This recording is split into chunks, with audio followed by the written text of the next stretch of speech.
I'm Brett. And today we're going to show you how to Juggle a soccer ball. Step one, Gene. Okay. Do this. Yeah.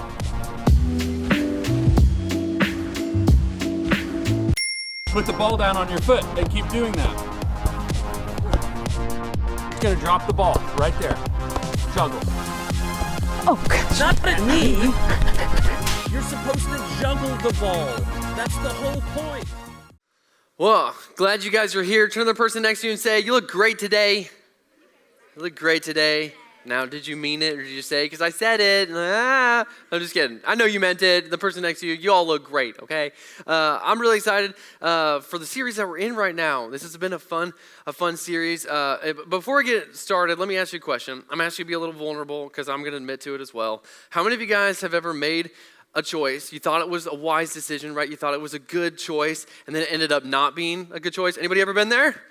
Okay, cool. You're either, if your hand's not up, you're like, I'm just not participating, or, you're not telling the truth, because I think a lot of us have been there, okay? So a lot of times to, kick off a talk, I try to take the message that I'm going to bring to you guys, and I try to find a story from my own life that can relate. It's just a fun way to kind of kick off the conversation. But this particular one, making a choice that you thought was the right one, and then it ends up not being the right one. Sometimes I have a hard time finding a personal story to share with you guys, but this particular topic, I couldn't pick one. I was like, there's so many. I was like, I make decisions all the time that I think are the right ones. I'm like, and then it ends up not. Sometimes I find out right away that it's not that it was a bad decision. Sometimes it takes a little bit of time. I'm like, oh yeah, that was pretty dumb, right?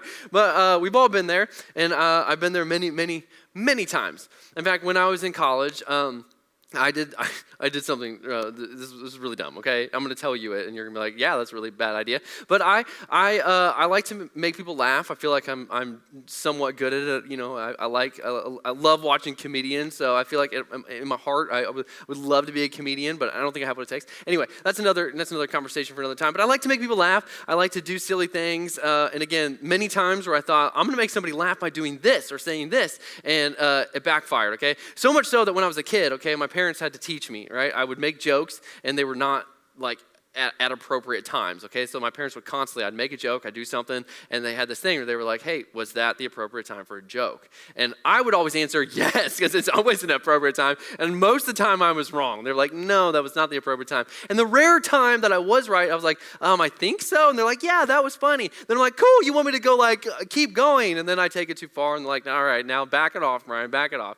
And so I guess I haven't really learned that, but when I was in college, I had a friend who special ordered some hot sauce from out of the country. I don't know, somewhere crazy. I'm pretty sure on the bottle it said somewhere like, "Will remove grease stains from your driveway." This was not Tabasco, okay? This was hot sauce, okay? And this is the way my stupid brain worked at that time, and sometimes still to this day. I mean, I gotten better, but it still creeps in every now and then. But I thought, hey, I'll take a spoonful of that hot sauce, and it'll be really funny, and people will laugh, right? It'll be a great time. And so that's what I did. I took a spoonful of this hot sauce. No one dared me. No one even said someone should do this. It was just my mind was like, let's do this. And so I took a spoonful of this hot sauce.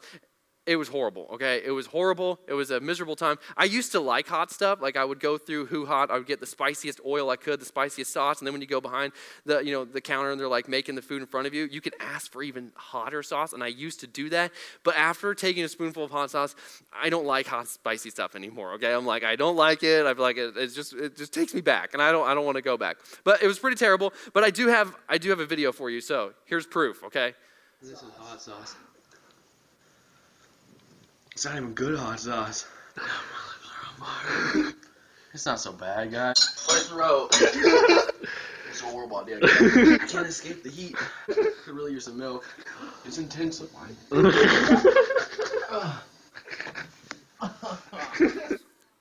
So that is 20 seconds of an 11 and a half long minute video where I start in the kitchen. I eventually end up in the bathroom because I was like, I think I'm going to throw up. But I was like, please don't throw up. It burns so much going down. If it comes up, that's going to hurt so bad. It worked, though, to be honest with you. I got some laughs, right? My friends thought it was really funny. I was just miserable. I went to bed with a stomach ache. It was a terrible idea. But in the moment, I thought, this won't what could go wrong, right? Few laps, it's totally worth it. We've all been there though. Maybe you haven't taken a spoonful of hot sauce, okay? You're probably smarter than I am. But we've all been there where we've made a choice, we made a decision, and it ended up being a bad one. We thought it was the right choice, a wise decision, but it wasn't. And so we're in a series talking about the whole point of faith. And the whole point of faith is freedom, right? Not the kind of freedom that the world talks about, but the kind of freedom that Jesus gives us. And Jesus says, hey, follow me, give me your life, and I'll give you real freedom. That's what we sang right up here just a minute ago. Like, my life, I surrender. It's kind of a weird thought, right? Jesus saying, hey, if you want to gain your life and you hold on to it, you're actually going to lose it. But if you want to gain your life by giving it to me, like, you're going to gain it, right? That's what real freedom looks like when we follow Jesus. We get to experience real freedom. And so as we talk about that, today we're going to talk about how when we have that freedom, when we follow Jesus, we've given Jesus our life, we have the freedom to make wise choices. But here's what I know about the wise choice. We often struggle to make it. It's hard to make the wise choice. And here's why I think it's why it's hard to make the wise choice. Because I think the wise choice is not always easy. It's not always easy. In fact, I would argue more often than not that the wise choice is the hard choice. The wise choice is going to be the unpopular choice. The wise choice is going to be the one that you get pushback. It's not always easy to make the wise choice. But here's what happens when we make decisions. And here's why this is so important for us to talk about. Because you and I are faced with decisions every single day. Every single day you have choices to make. You know, your parents, put breakfast in front of you. You have a choice whether you're going to eat that breakfast or not. You have the choice of whether you're going to be thankful or you're going to complain because it's not pancakes like you wanted, right?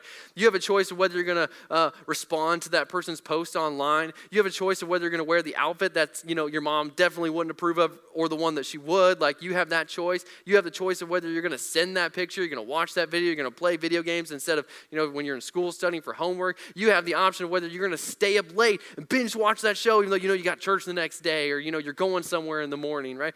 You're faced with decisions every single day, every moment of every day. We're all faced with choices. And here's the thing with our choices.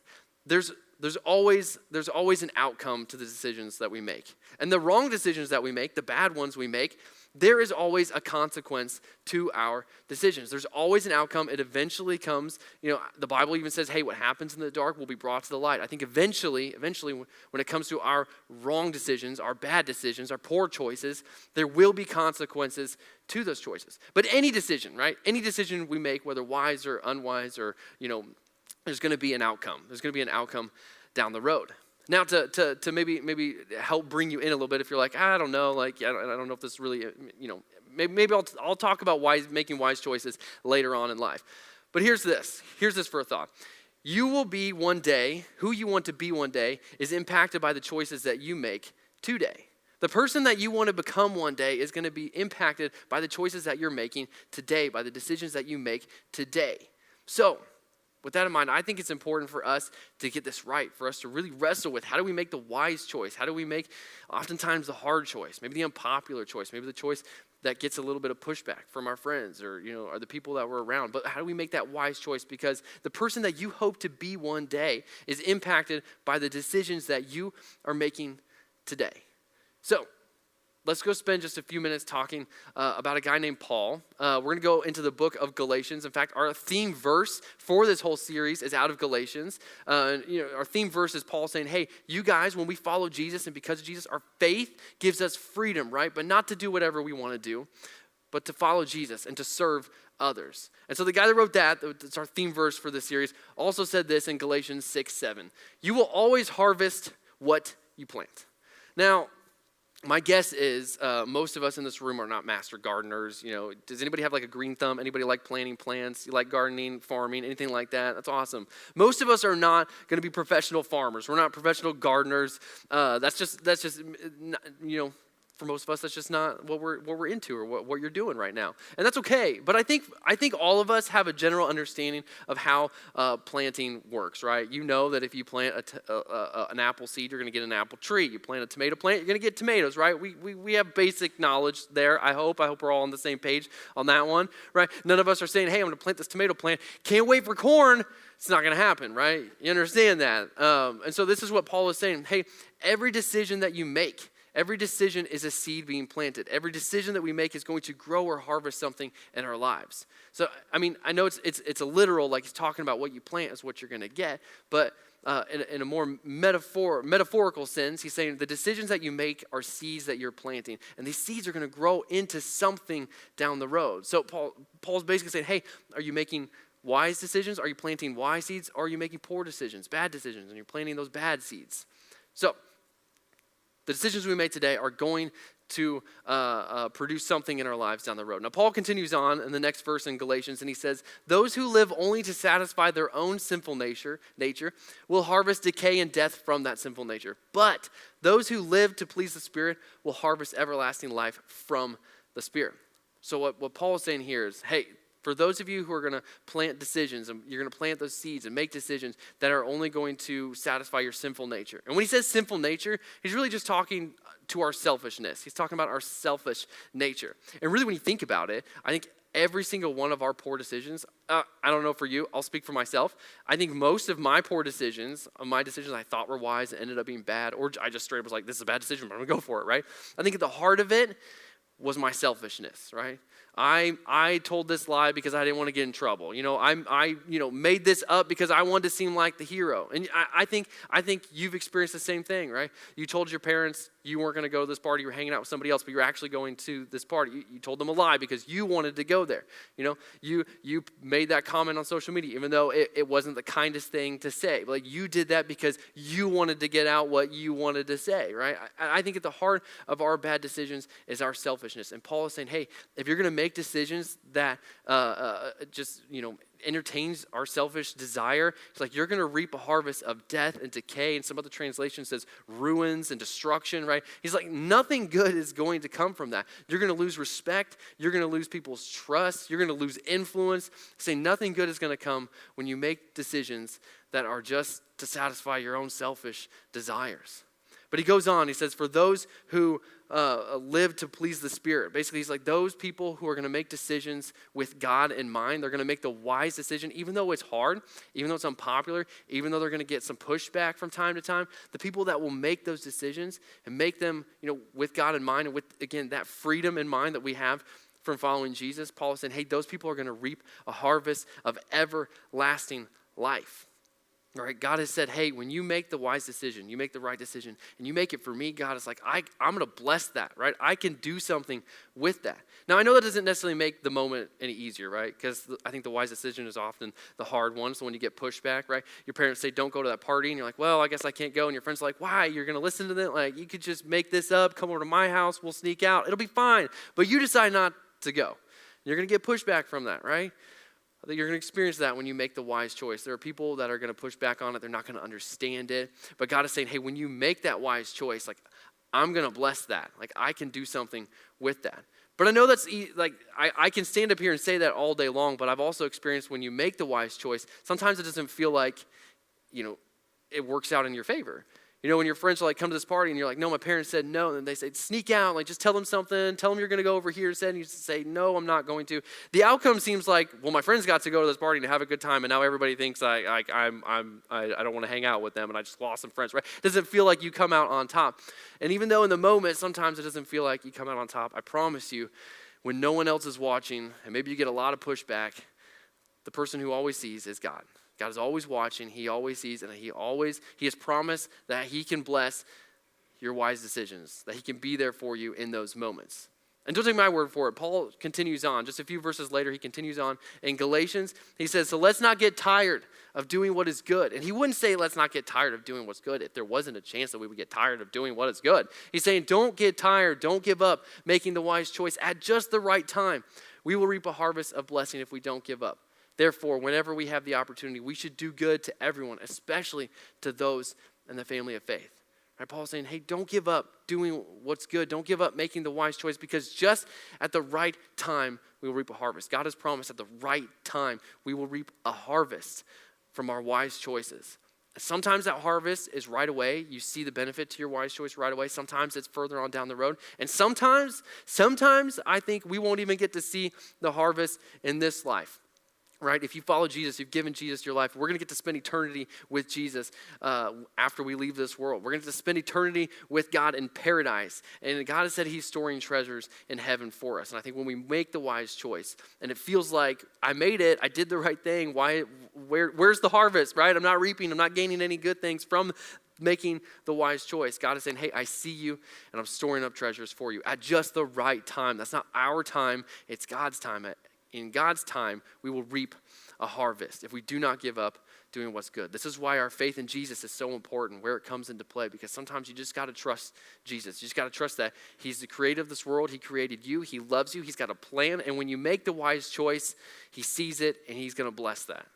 We have the freedom to make the wise choice. When we follow Jesus and we get to know Jesus and we give him our life, like that song says, I surrender, right? When we give Jesus our life, that's where real freedom is found, the freedom to make wise choices.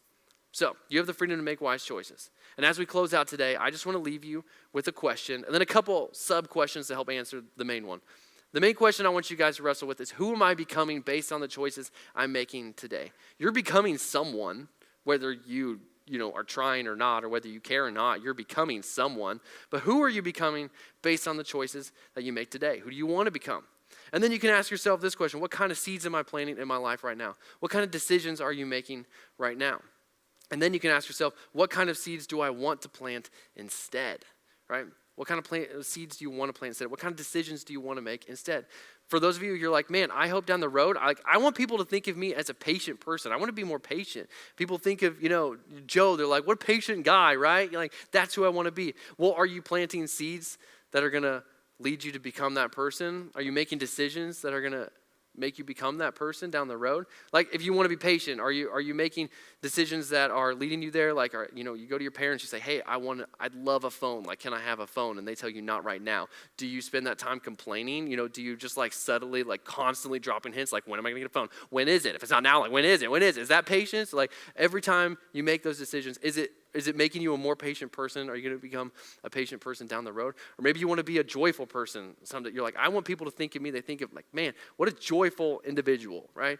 Well, are you making decisions? Are you planting seeds that are going to lead to you becoming that person? Are you constantly complaining about every little thing in your life? My parents wouldn't give me a phone. Like, school, it didn't end the way I thought it was. Summer's boring, it's so lame, right? If you're constantly complaining, you're not making decisions and planting seeds that are going to make you a joyful person down the road. Think of the person you want to be someday. The kind of person, when people talk about you, what do you want people to say about you? Do you want to be more peaceful? Do you want to be more kind? Are you planting seeds of kindness? Or are you planting seeds of anger and frustration or rage? Like, what kind of seeds are you planting right now? What kind of seeds would you like to be planting based on the kind of person that you want to be one day? Because the choices you make today will impact the person that you become. But because of Jesus and our faith in Jesus, and when we follow Jesus, we have the freedom to make wise choices, make the kind of choices that will help you become the kind of person you want to be one day. Let me pray for us. Heavenly Father, thank you so much for everybody in this room, and thank you for the conversation we get to have today. And again, just so thankful for Jesus, that because of Jesus, we have the ability to make the wise choice. And I think none of us are going to argue that the wise choice is going to lead to better outcome, that when we make poor choices, bad choices, then, like Paul said, we reap a harvest of decay, death, and destruction, and sadness, and pain, and misery. No one wants to go down that road, and yet oftentimes we find ourselves going down that road. And so I just pray for each and every one of us as we leave here today, that we can have conversations, we can lean on our group or our small group leader, that we can walk out of here today with the tools to make wise choices, to ask ourselves, who do I want to become? And is this decision that I'm making right now going to help me get there? Or is it not? Help us to ask ourselves, what kind of seed am I planting right now with this decision? What's that outcome going to be? Just help us to just pause for a second and think about what we're doing and what we're about to say and the decision we're about to make.